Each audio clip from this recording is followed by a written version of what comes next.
Admiral Kethver stood on the bridge of his massive warship and looked at the data screens showing Earth and its colonies. For 3 years his people had watched humans fight their wars, and they thought they understood everything about how humans worked in battle. The Zephyrian Empire had conquered 14 different alien species, and they always won because they could predict what their enemies would do next. Every species followed patterns, and humans seemed to follow the clearest patterns. Of all, the blue screens around him showed charts and numbers that his best military minds had created. Humans always protected their supply ships when they carried food and weapons to their soldiers. When human forces were outnumbered by 3 enemies to every 1 human, they would retreat to fight another day. They never wasted their ships or soldiers on attacks that could not win. They were logical and smart and predictable. "Sir, the data is very clear," said his tactical officer, Commander Vexmar, as he pointed to the floating hologram between them. "Humans follow military rules that make sense. They care about winning and losing, and they do not throw away lives for no reason. We can beat them easily because we know what they will do." Kethver nodded his large head, and his 4 eyes focused on the battle plans. The Zephyrian fleet had more ships and better weapons than the humans possessed. Their computers could calculate the best moves faster than human brains could think. This war would be over quickly, and Earth would become another conquered world. In their empire, far away on Earth in a deep underground room called the Pentagon, General Patricia Wells sat at a long table covered with papers and computer screens. She had spent weeks reading reports about Zephyrian military power and their methods of conquest. The aliens were methodical and careful, and they never made mistakes. Every battle they fought followed their rules exactly, and that was how they always won. Colonel Jake Morrison entered the room carrying a thick folder of intelligence reports. His face looked worried as he set the papers down in front of the general. "Ma'am, the Zephyrians have superior technology in every area. Their ships are faster and stronger than ours. They have better shields and more powerful weapons. Their army has never lost a war." Wells picked up one of the reports and read about how the aliens conquered the peaceful Deltans in just 6 days. The Deltans had tried to fight using standard military tactics, but the Zephyrians predicted every move and countered every strategy. "The Deltans fought like civilized beings," she said quietly. "They used logic and reason and followed the rules of war." "Yes, ma'am," Morrison replied. "Every species the Zephyrians have defeated used conventional warfare, mathematical precision, and predictable tactics." Wells set down the report and smiled in a way that made Morrison nervous. "Then they have never fought humans before." The first battle happened near a small space station called Proxima Station that orbited a red star at the edge of human space. Captain Lisa Hayes commanded the tiny human garrison there with only 3 small warships and 50 soldiers. She had been monitoring deep space sensors when 12 large Zephyrian ships appeared on her screens like dark storm clouds. Hayes knew the numbers, and she knew what military doctrine said she should do. Her 3 ships against 12 enemy vessels meant she had no chance of winning a fight. Standard procedure required her to send a message of surrender and hope the Zephyrians would treat her people with mercy. Any reasonable commander would save the lives of their soldiers and give up the station, but Hayes was not just any commander, and humans were not just any species. She opened communication channels to all 3 of her ships and spoke in a calm voice that carried across the emptiness of space. "Attention all vessels, this is Captain Hayes. We are outnumbered and outgunned, and by every logical calculation we should surrender right now." Her captains listened and waited for the order to stand down. "However," Hayes continued, "I have never been particularly logical, and today feels like a good day to remind the galaxy what happens when you threaten human territory." The Zephyrian fleet commander tried to contact Hayes and demand her surrender, but she had already given her next order. "All ships set collision course with the enemy flagship. Full speed ahead." Commander Vexmar watched his sensors in disbelief as the 3 tiny human ships accelerated directly toward the largest Zephyrian vessel. "Sir, they are not following any known tactical pattern. This appears to be a suicide attack with no strategic value." Kethver stared at the approaching human. ships and felt something he had never experienced in decades of military service: confusion. They gain nothing from this action. Their ships are too small to cause significant damage. Why would they sacrifice themselves? Hayes piloted her ship, the UES Defiant, straight toward the Zephyrian flagship as weapons fire erupted around her. Her two companion vessels flew beside her as all three ships ignored the enemy weapons trying to stop them. The Zephyrians had powerful shields and armor, but they were not designed to stop kamikaze attacks because no civilized species use such tactics. The impact sent shockwaves through both fleets as the three human ships smashed into the alien flagship like hammers hitting glass. Explosions lit up the darkness as metal twisted and broke, and the massive Zephyrian vessel began to list to one side with fires burning through its hull. As her ship died around her, Hayes managed one final transmission that went out on all frequencies, where both human and Zephyrian forces could hear it. "Tell your friends we are just getting started." The signal cut to static as the Defiant broke apart, but her message had traveled faster than light toward Earth and toward the main Zephyrian fleet. In those few words, Hayes had delivered something more dangerous than any weapon. She had delivered a promise that humans would not fight this war the way the Zephyrians expected. Kethver survived the collision, but his ship was crippled and had to be abandoned. As he transferred to another vessel, he kept thinking about Hayes and her impossible decision. No logical being would sacrifice 3 ships and 50 lives just to damage one enemy vessel. The tactical value was minimal and the cost was enormous, but as rescue ships pulled survivors from the wreckage, he began to understand that he had made a terrible mistake. The Zephyrians had studied human military doctrine and battle tactics and supply chains, but they had not studied humans themselves. They had looked at the rules humans followed in war, but they had not considered what might happen if humans decided to stop following any rules at all. The war had begun, and already the Zephyrians were learning their first lesson about fighting humanity. All their careful plans and predictions meant nothing if their enemy was willing to do things that made no sense whatsoever. The news of what happened at Proxima Station spread through the Zephyrian fleet like a virus that infected every computer and every mind with doubt. Admiral Kethver sat in his new command center aboard the replacement flagship and watched his officers struggle to understand what the humans had done. The tactical computers had no classification for suicide attacks that served no military purpose. Perhaps Captain Hayes was mentally unstable, suggested Intelligence Chief Morden as he reviewed the battle recordings for the 20th time. A single commander making an emotional decision under stress. This cannot represent standard human military behavior.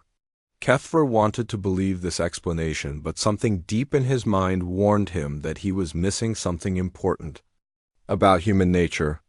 Continue monitoring their forces and look for patterns in their responses to our presence. On Earth, General Wells was implementing a strategy that no Zephyrian analyst could have predicted because it went against every principle of logical warfare. She had decided to make her own forces as unpredictable as possible, and her first test case was Lieutenant Commander Ryan Blake, who commanded a single destroyer called the Hughes Hornet. Blake sat in the briefing room and read his orders 3 times before looking up at General Wells with confusion written across his face. "Ma'am, these instructions do not make any tactical sense. You want me to take one ship into the Vega system and harass Zephyrian mining operations, but not actually stop them from mining?"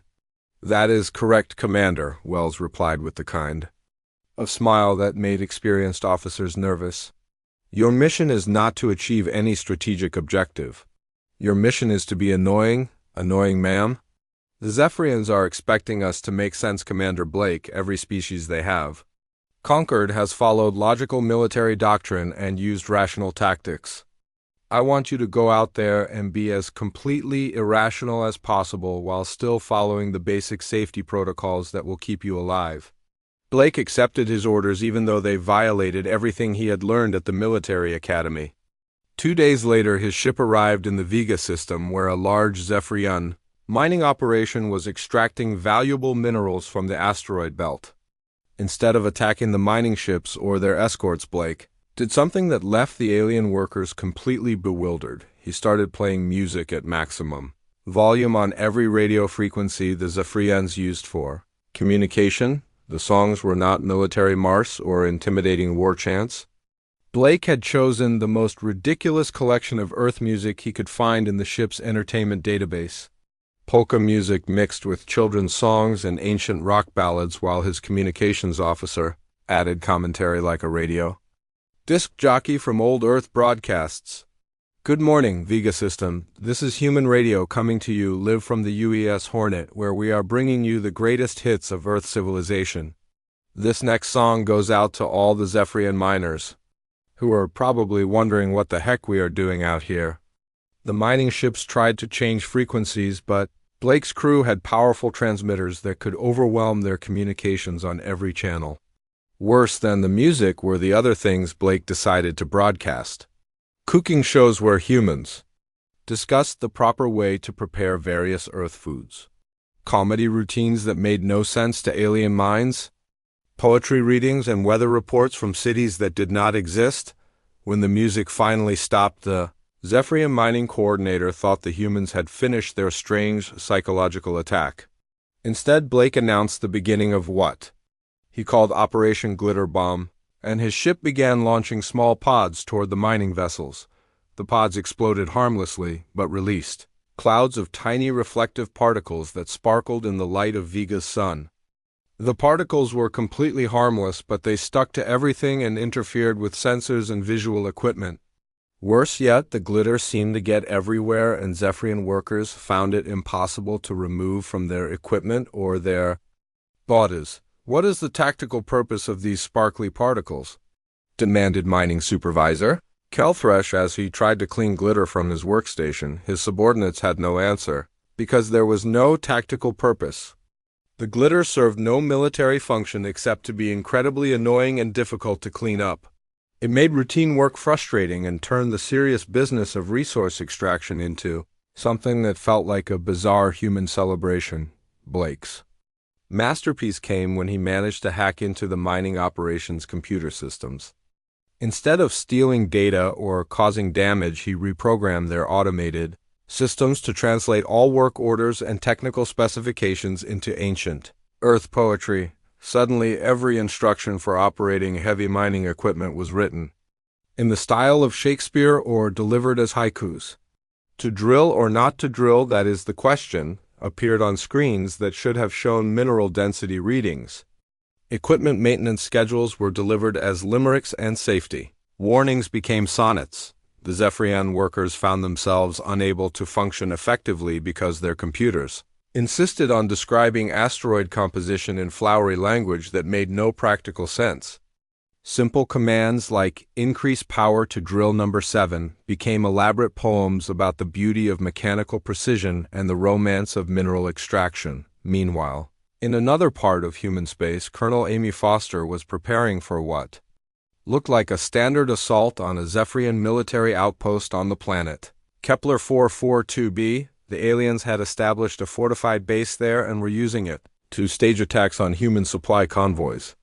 Standard doctrine called for a careful approach with proper reconnaissance and a methodical assault on the enemy's weakest points. Foster had different ideas about how to conduct military operations. Her troops arrived at the planet wearing bright pink armor that could be seen from orbit. Instead of camouflage that would help them hide from enemy sensors, they had chosen the most visible color possible and added reflective strips that made them look like walking disco balls. The psychological impact on the Zephyrian defenders was immediate and devastating. "Sir, the human forces are approaching our position, but they appear to be wearing some kind of ceremonial costume," reported the base's tactical officer. "They are also broadcasting what appears to be instructions for preparing food." The Zephyrian commander could not understand what he was seeing through his surveillance equipment. Human soldiers were advancing toward his heavily defended position, while their leader provided detailed commentary about proper cooking techniques. Foster's voice carried across the battlefield as her troops moved forward under enemy fire. "Today, we are preparing roasted Zephyrian confidence with a side of confusion," she announced cheerfully as explosions erupted around her pink-armored soldiers. The secret to a good psychological warfare dish is to add just the right amount of complete unpredictability to keep your enemies guessing about what comes next. The Zephyrian defenders had trained for logical military assaults where enemies would use cover and concealment and follow predictable attack patterns. They had not trained for enemies who treated warfare like a cooking show and wore armor that made them look like they were attending a costume party. Instead of a battle, Foster's troops captured the outpost in less than an hour, not because they had superior weapons or numbers, but because the defenders were too confused and demoralized to mount an effective resistance. The sight of humans discussing seasoning techniques while dodging laser fire had broken something fundamental in the Zephyrian military mindset. Admiral Kethver received reports of both operations and felt his confidence in Zephyrian military superiority beginning to crack. Human forces were winning engagements they should have lost not through better tactics or technology, but through being completely and utterly unpredictable. Every assumption his people had made about human behavior was proving wrong. Sir, our analysts cannot develop effective countermeasures because the humans do not appear to have any consistent strategy, reported his tactical staff. They use different approaches in every engagement, and many of their actions serve no logical military purpose. Kethver stared at the reports and realized that his empire faced an enemy unlike any they had encountered before. The humans were not just fighting a war, they were turning it into something else entirely, and the Zephyrians had no idea how to respond to an opponent that treated serious military conflict like an elaborate joke. 3 months after the war began, the Zephyrian High Command was experiencing something they had never felt in their long history of conquest: panic. Admiral Kethver stood before the War Council in their most sacred chamber and tried to explain how humanity had managed to liberate 5 occupied worlds using tactics that seemed to come from the minds of insane beings. Honored counselors, the humans have achieved impossible victories through methods that our military computers cannot classify or predict, Kethver reported while data screens around the chamber showed battle footage that defied explanation. They attacked our fortress on Tau Ceti with a single ship that claimed to be delivering food. War Counselor Prime Zekthara leaned forward with all 4 of his eyes focused on the Admiral. One ship attacked a fortress that housed 3,000 soldiers and 50 defensive platforms? This must have been some kind of elaborate deception. That is what we assumed, Honored One, Kethver replied as he activated a holographic replay of the battle. When our forces surrounded the human vessel, we expected it to reveal hidden weapons or call for reinforcements. Instead, the ship actually began delivering food to our soldiers. The War Council watched in bewildered silence as the recording showed human soldiers emerging from large containers that had been advertised as pizza delivery boxes. While Zephyrian troops were distracted by the novelty of trying Earth food, the humans had quietly taken control of every important system in the fortress. The human commander, Captain Steve Turner, explained later that the best disguise is exactly what you claim to be, Kethver continued. Our intelligence services had intercepted communications indicating curiosity among our soldiers about human cuisine. Turner exploited this interest to achieve complete tactical surprise. On Earth, General Wells was coordinating humanity's most ambitious operation yet, and it made everything they had done before seem almost reasonable by comparison. She had decided to send a fleet to the Zephyrian homeworld, not to attack it, but to challenge the entire enemy armada to something humans called the ultimate dance competition. Admiral Henry Clark of the Joint Chiefs sat across from Wells in the Pentagon War Room and struggled to process what she was suggesting. General, you are talking about their entire home defense fleet. Thousands of ships protecting their most important world. Our intelligence estimates indicate they have enough firepower to destroy our entire navy twice over. Exactly why they will never expect us to challenge them to a dance contest, Wells replied as she reviewed the personnel files for Task Force Disco. Admiral, the Zephyrians have spent months trying to understand our military strategy. They keep looking for logical explanations for our actions because logic is all they know. But what if we do something so completely illogical that their brains simply cannot process it? Wells had selected Colonel Rachel Stevens to lead this impossible mission because Stevens had two qualities that made her perfect for the job. She was an excellent military commander, and she had won 3 inter-service dance competitions. Stevens accepted the assignment with the kind of enthusiasm that made other officers question her sanity and possibly their own. "Ma'am, I understand the psychological warfare value of unexpected actions, but are we really going to try to end an interstellar war through interpretive dance?" Stevens asked during her final briefing. "Colonel, we are going to do something that no military force in galactic history has ever attempted," Wells explained.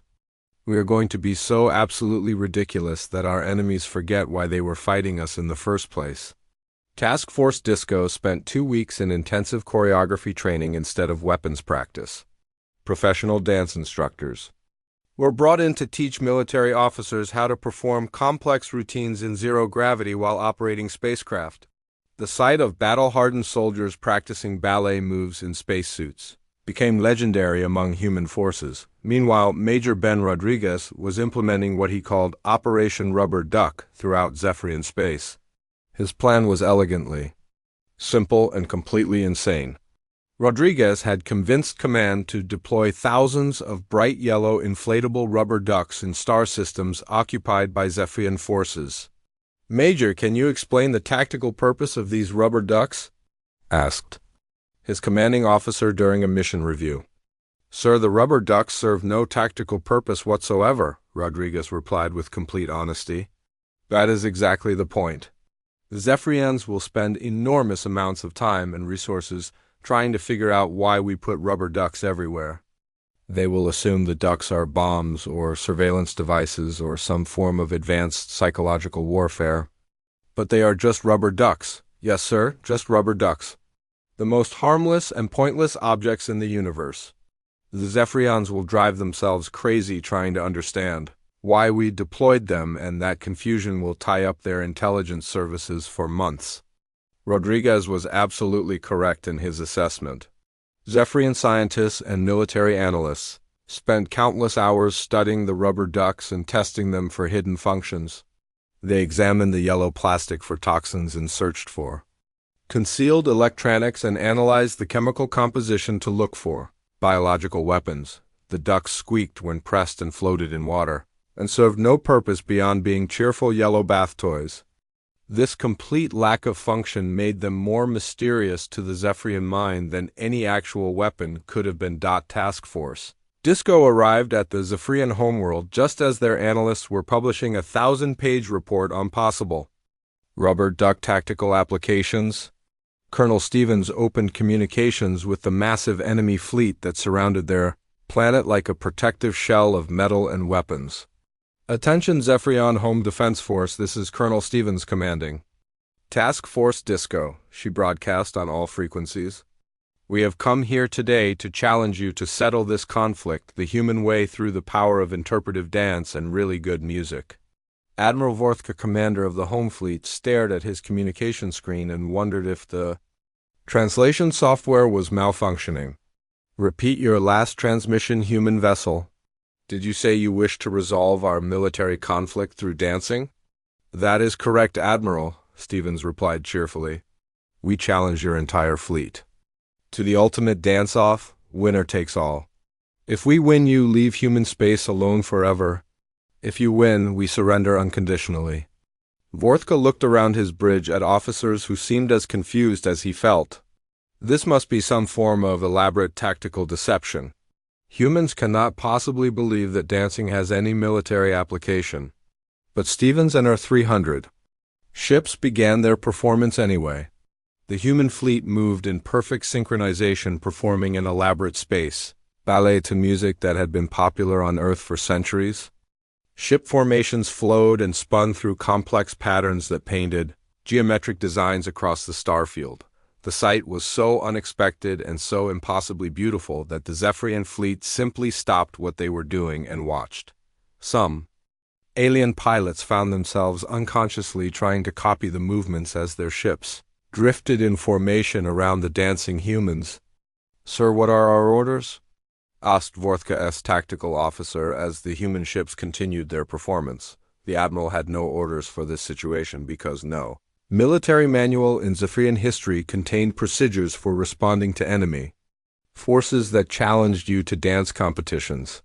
Continue monitoring their actions and try to determine their true objective, but there was no hidden objective beyond the dance itself. Stevens and her pilots were simply performing with the same precision and dedication they would bring to any military operation. The difference was that instead of destroying enemy ships, they were creating something beautiful in the darkness of space. Back on Earth, General Wells received reports from across human space that Zephyrian forces were becoming increasingly confused and demoralized.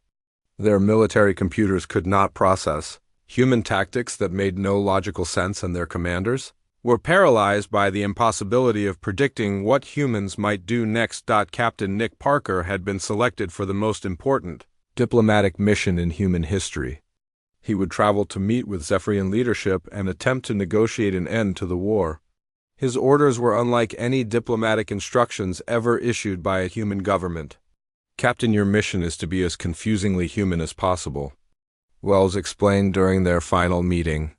"The Zephyrians expect formal military negotiations with clear objectives and logical proposals. Instead, I want you to offer them friendship and teach them magic tricks, and under no circumstances should you make any military sense whatsoever."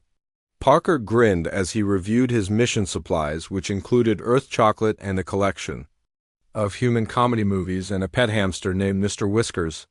"So basically, General, you want me to be myself?" "Exactly, Captain," Wells replied. "Show them what humanity really looks like when we are not trying to fit into someone else's idea of how civilized beings should behave."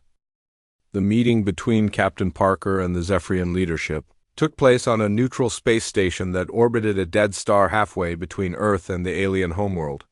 Parker arrived carrying a small bag of gifts that no diplomatic protocol in galactic history had ever included in formal negotiations.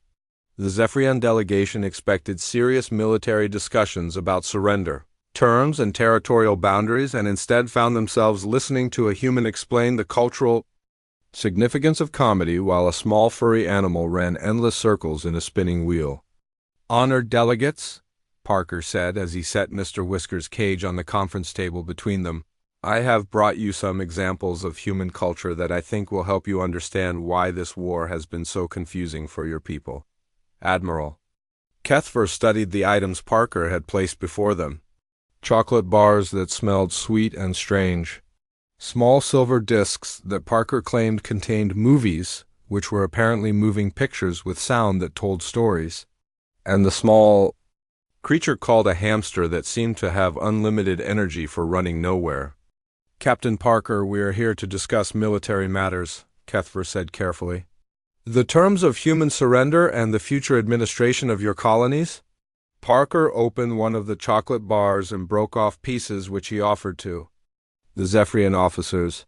"Admiral, with respect, I think you are missing the point of everything that has happened in this war. We did not come here to surrender, and you did not come here to accept our surrender, because neither of us really understands what we have been fighting about." The chocolate tasted unlike anything the Zephyrians had ever experienced. Sweet and rich and completely unlike their standard nutrition supplements. As they ate, Parker inserted one of the movie discs into a portable player and began showing them scenes from an Earth comedy about three humans who spent their time hitting each other with various objects. "This is called the Three Stooges," Parker explained as the Zephyrian delegates watched in fascination and horror. "They represent an important aspect of human nature, which is our ability to find humor in situations that should probably be taken seriously. These humans are deliberately injuring each other for no apparent purpose," observed Intelligence Chief Morden. "Is this some form of training for combat?" "Not exactly," Parker replied as he fast-forwarded to a scene where one of the humans got his head stuck in a pipe. "It is entertainment. We find it funny when people do stupid things even when those stupid things cause minor harm. This probably seems very strange to beings who value logic and efficiency." Admiral Keffer found himself laughing despite his training in diplomatic composure. The sight of a grown being trying to remove his head from a piece of plumbing while his companions attempted to help in ways that only made the situation worse appealed to something deep in his psychology that he had never acknowledged. "Your species finds amusement in incompetence and failure?" he asked. "Oh, absolutely," Parker said as Mr. Whiskers continued his energetic wheel running. "We especially enjoy it when the incompetence and failure happens to people who think they are very smart and have everything under control. Like military commanders and politicians and people who make elaborate plans that fall apart in ridiculous ways." The conversation continued for hours as Parker shared more examples of human culture that made no sense from a military or political perspective but somehow explained everything about how humans approached conflict. He showed them videos of people dancing badly at weddings and children, playing games that had no winners and adults engaging in activities that served no purpose beyond entertainment. "Your species confuses us, Captain Parker," Kethver admitted after watching a recording of humans participating in something called a pie-eating contest, where the objective seemed to be consuming food as messily as possible. "We have studied your military capabilities and your industrial capacity and your political structures, but we never considered that you might simply enjoy being unpredictable. That is probably because your people see unpredictability as a flaw to be corrected," Parker replied as he offered the Zephyrians more chocolate. "Humans see it as one of our greatest strengths. We do not want to be predictable because predictable beings are boring, and boredom is one of the worst things that can happen to a human." While Parker was conducting the strangest diplomatic mission in galactic history, the effects of human unpredictability were spreading throughout Zephyrian space like a virus that infected their entire military structure.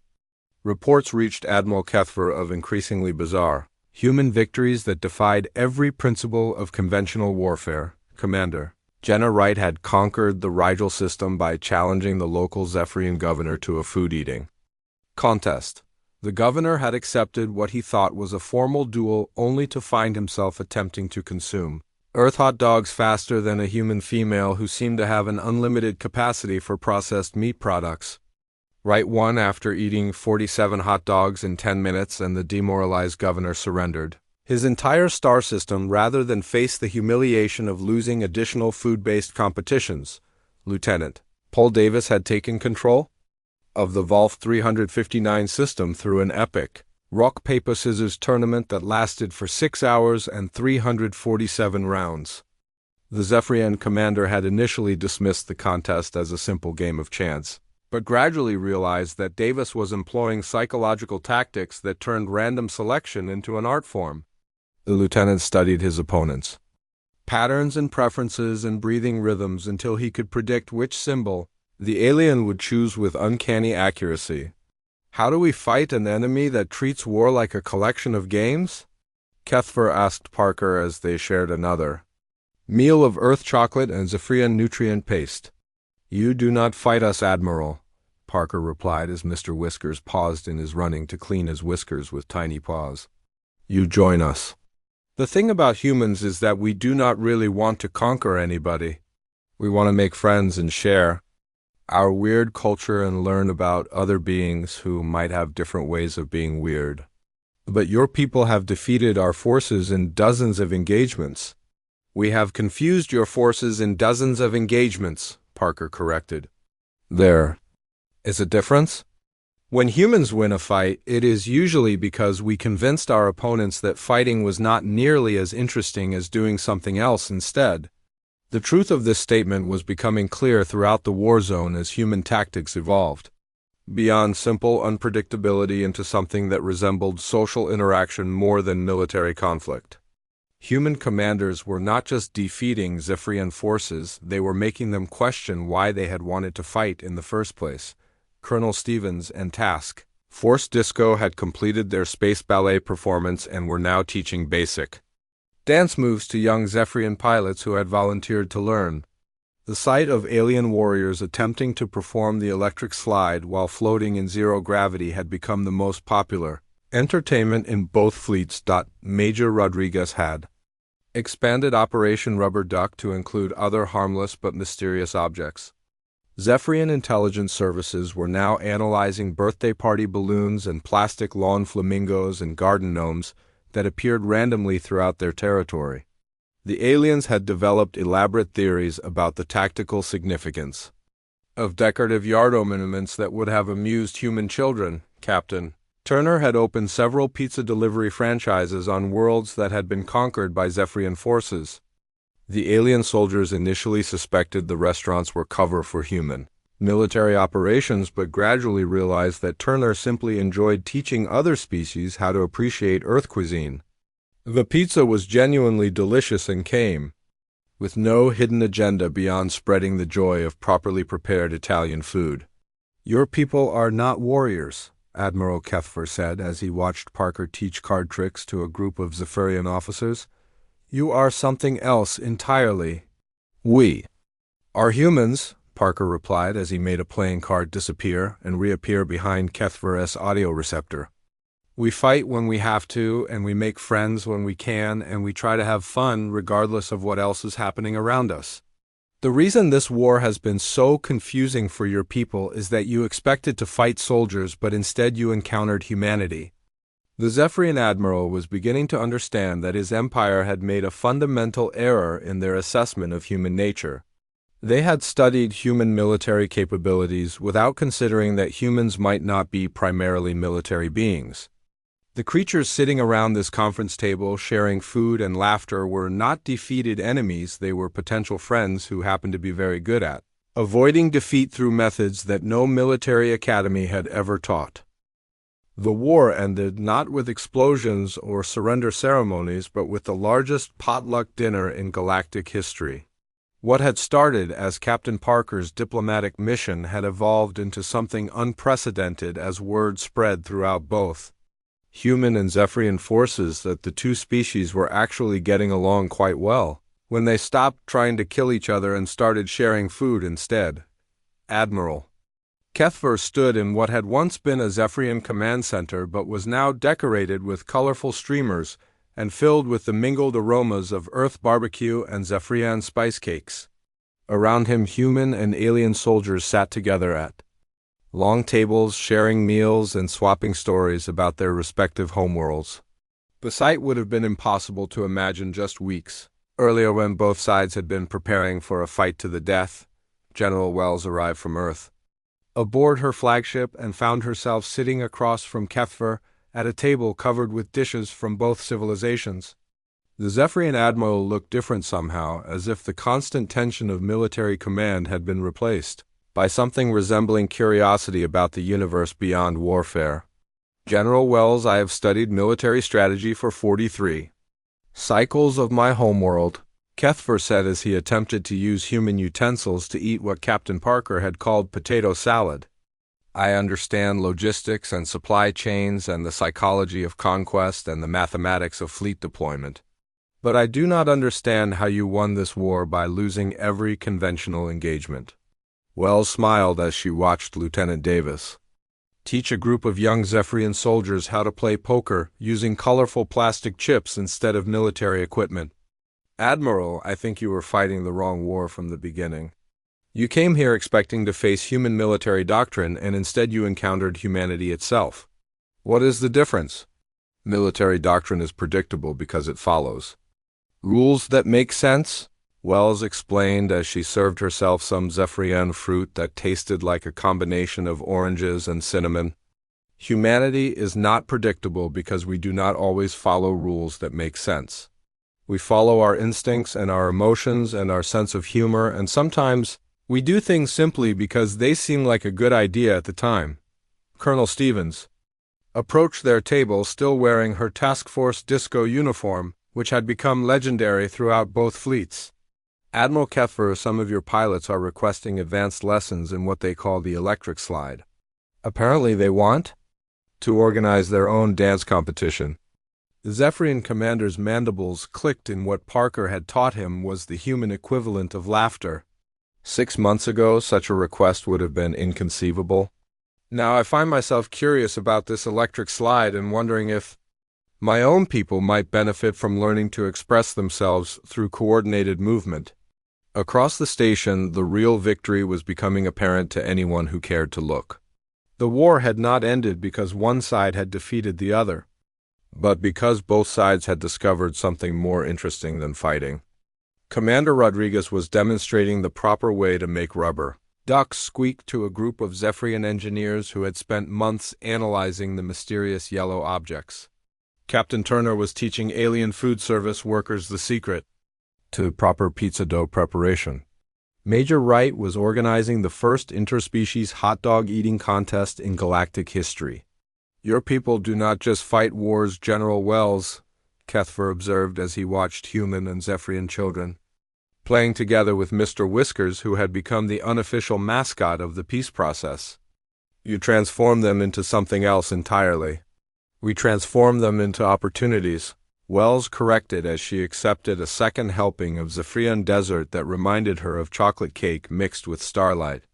"Opportunities to make friends and learn new things and discover that beings who seemed completely alien are actually not so different from ourselves when you get past the surface differences."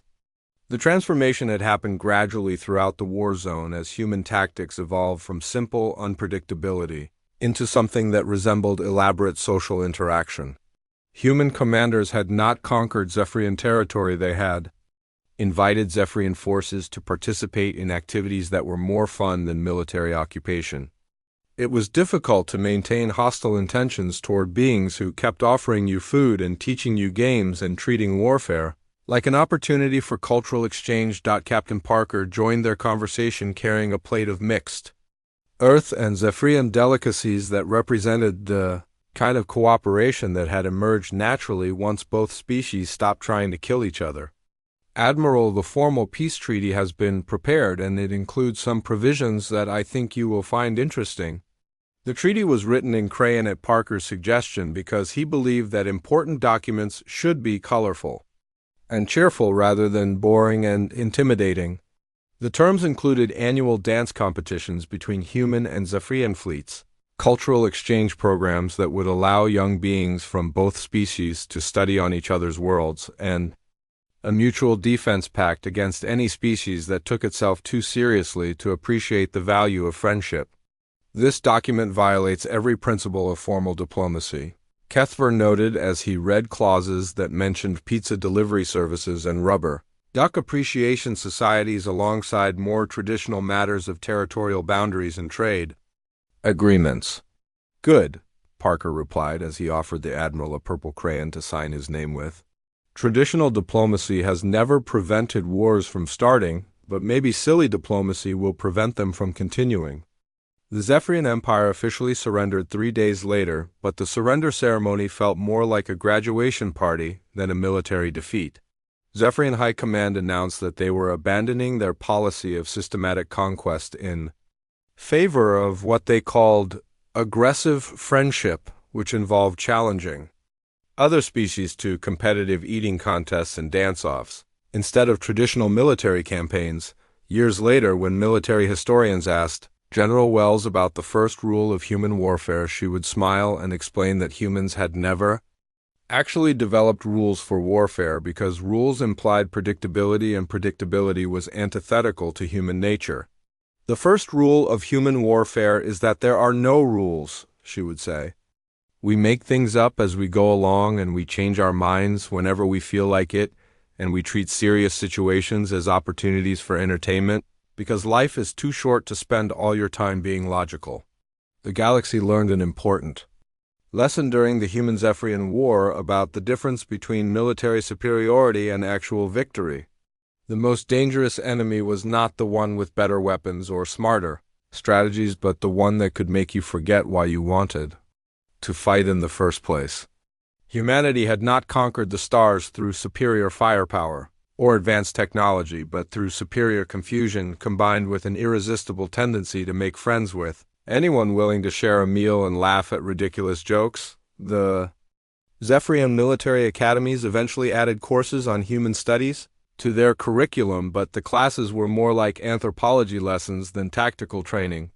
Students learned about Earth customs, like birthday parties and practical jokes and the strange human belief that any problem could be solved by adding enough food and music and goodwill. Admiral Keffer became the first alien ambassador to Earth, and spent his remaining years studying human culture while teaching Zephyrian cooking techniques to anyone interested in learning. He never fully understood why humans found it amusing when serious situations turned absurd, but he learned to appreciate the results of their peculiar approach to problem-solving. Mr.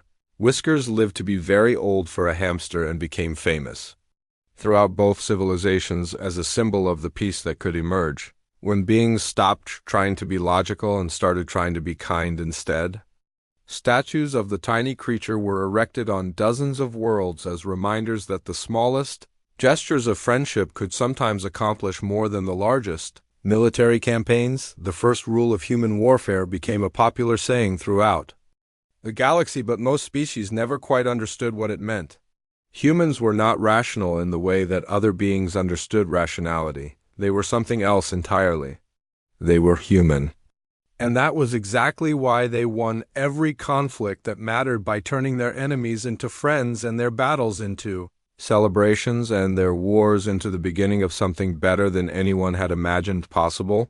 The end of the human Zephyrian War marked the beginning of a new era in galactic civilization where problems were solved through creative cooperation rather than systematic conquest.